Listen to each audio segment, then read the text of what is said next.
Bonjour, bienvenue sur Tamache Champignon, c'est Florent. Aujourd'hui, je vais vous parler de la culture du pleurote, plus particulièrement le pleurote pulmonaire et le pleurote gris, parce que pour moi, ils ont des similarités dans leur type de culture. Je vais vous parler de leurs paramètres de culture, de comment ils se comportent en incubation et en fructification. Je vais essayer d'aller le plus en détail possible. On commence tout de suite.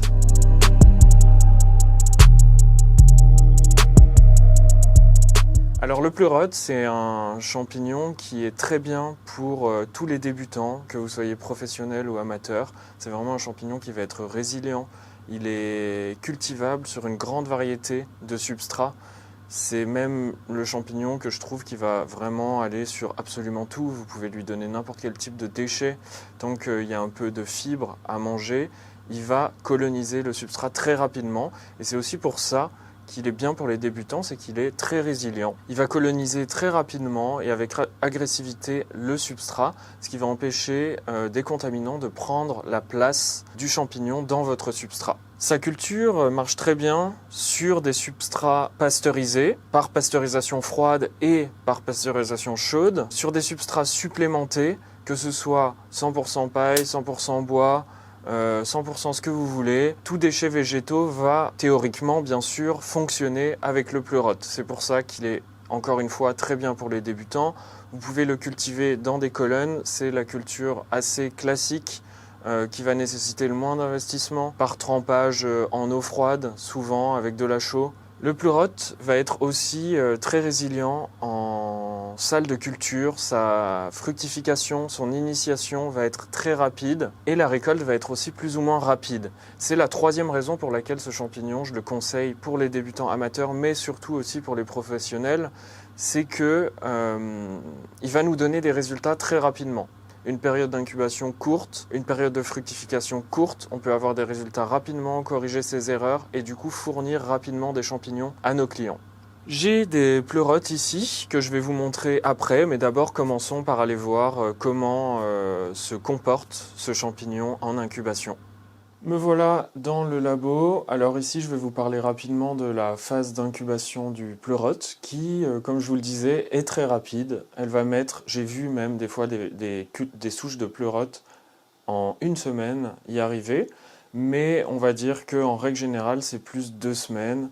En moyenne, ça peut aussi mettre un tout petit peu plus, mais 2 semaines en moyenne. Le pleurote, on va reconnaître son mycélium parce qu'il est très dense. C'est un mycélium vraiment très blanc qui va prendre toute la place dans le sac très rapidement, contrairement au mycélium du hérisson que je vous ai déjà montré dans une autre vidéo que vous pouvez aller retrouver si vous voulez. Donc, le mycélium de pleurote va coloniser très rapidement. Il faut une température de 20-22 degrés, une température classique.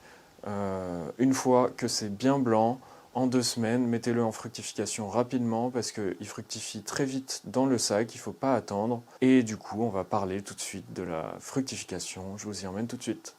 Nous revoilà dans la salle de culture pour maintenant parler des paramètres de culture, de la mise en fructification et du coup de l'apparition des primordia. Les primordia, bien sûr, c'est, pour ceux qui ne le savent pas, les champignons à leur stade primordial, du coup le début, quand c'est un peu les bébés champignons, qu'on voit des petits points apparaître, ça c'est les primordia, c'est là où ils sont les plus fragiles. Et c'est aussi une étape délicate parce qu'il faut les faire apparaître, ces primordia. Et avec la pleurote, ça va être assez facile parce que une fois que le champignon est exposé à un environnement humide avec peu de CO2, un peu de lumière, les primordia vont apparaître assez facilement avec le pleurote. Souvent sous 5 à 10 jours, c'est vraiment très rapide, vous allez voir les primordia apparaître. Il faut, selon l'espèce de pleurote que vous cultivez, une température qui va aller pour le pleurote pulmonaire de 10 à 25 degrés, pour le pleurote gris, Ostreatus ou en huître, de 6 à 15 degrés. J'ai déjà vu le pleurote pulmonaire se comporter bien en dessous de 10 degrés. La pleurote grise, pareil, à 6 degrés, elle marche, mais c'est un peu plus lent. Tout ça, vous pourrez l'observer vous-même. Ces chiffres, en fait, sont surtout des données pour donner une idée. Ensuite, il faut tester. Et puis selon les variétés que vous cultivez, si vous cultivez avec des souches locales, ça peut changer. Voilà, c'est juste pour vous donner une idée, il ne faut pas se borner à ces chiffres-là. En tout cas, pour l'initiation des primordia, 6, 15 pour le pleurote gris et 10, 25 pour le pleurote pulmonaire. Ce qui fait du pleurote pulmonaire un champignon qu'on peut cultiver quasiment toute l'année. C'est vraiment cool. Moi, c'est celui que j'ai en ce moment. Je vais vous le montrer tout de suite. C'est un champignon qui va très bien marcher en hiver comme en été, dans tout type de climat, donc je l'aime bien. En plus, je trouve qu'il a un bon goût, une bonne texture. Pour ce qui est de la suite de la fructification, après l'apparition des primordia, ça peut être les mêmes températures, mais on va préférer, le pleurote pulmonaire, ça va être toujours 10-25.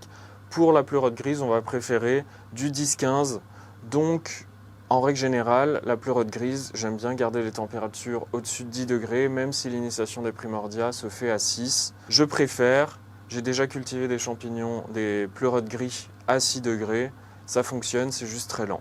Voilà. Les derniers paramètres de culture dont il faut que je vous parle, c'est le taux de CO2 et la lumière. Donc les pleurotes, ça va être des champignons qui aiment avoir beaucoup de lumière, donc entre 1000 et 1500 lux. C'est pour ça que je les mets souvent sur le haut de mes étagères comme ici. D'ailleurs, je vais en profiter pour vous le montrer. Là, c'est en train de fructifier, ils en ont encore pour 1 ou 2 jours avant d'être au stade adulte. Ça va très très vite quand c'est à ce niveau-là. Donc, je vous disais, le taux de CO2, il faut qu'il soit très bas pour le pleurote. Il faut qu'il y ait un renouvellement d'air constant de la pièce, entre 4 et 8 renouvellements d'air. Mais pour vous donner un chiffre plus exact, c'est bien pour le pleurote que ce soit en dessous de 800 ppm. Le CO2 et je vous conseille même d'aller à 500, ce sera par sécurité beaucoup mieux. De toute façon, vos champignons, s'il y a trop de CO2, ils vont vous le montrer, pas forcément besoin d'acheter un contrôleur de CO2. Souvent, ça va être symbolisé par un long pied et un chapeau tout petit, parce que le champignon cherche à s'allonger pour sortir le plus loin possible de cet espace de CO2 et aller chercher de l'oxygène.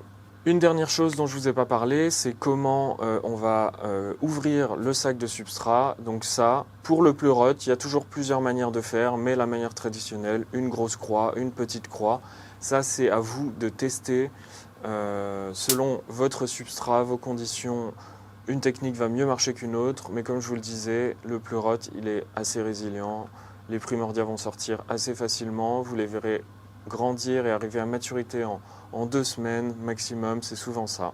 Une dernière chose, la récolte. La récolte du pleurote est assez simple, bien qu'elle nécessite un peu de nettoyage du pied souvent. Donc on va prendre la grappe comme ça. Bon, je ne vais pas le faire là parce qu'elle n'est pas mature. On la prend en entier. On la tient délicatement, on tourne sur le côté, elle va se détacher et puis là on peut la ranger.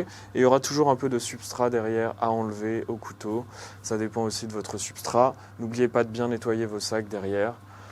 Et voilà, je pense que c'est le dernier conseil que j'avais à vous donner dans cette vidéo. J'espère que ça vous a plu. Abonnez-vous à la chaîne si vous voulez en voir plus. Likez la vidéo, commentez et je vous dis à bientôt.